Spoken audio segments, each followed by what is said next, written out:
विना मती गेली, मती विना नीती गेली, नीती विना गती गेली, गती विना वित्त गेले, वित्त विना सूत्र घातले. एवढे अनर्थ एका विद्येने केले असं महात्मा ज्योतिराव फुलेंनी का म्हटलं? उलट शिक्षण असलेल्या माणसाची गत एखाद्या आंधळ्यासारखी होते आणि तो आंधळेपणा मला माझ्या आयुष्यामध्ये बघायचं नाहीये.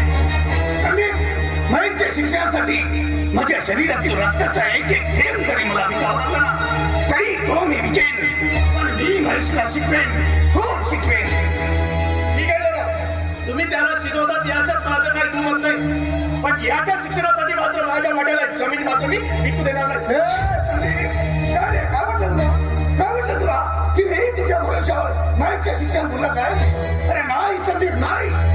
महेशच्या शिक्षणासाठी माझ्या नावावर जे जे काही आहे ना ते सगळं मी विकून टाकेन. मी महेशला या घराण्याचा दीपस्तंभ बनवेन आणि हेच माझे प्रतिज्ञा आहे.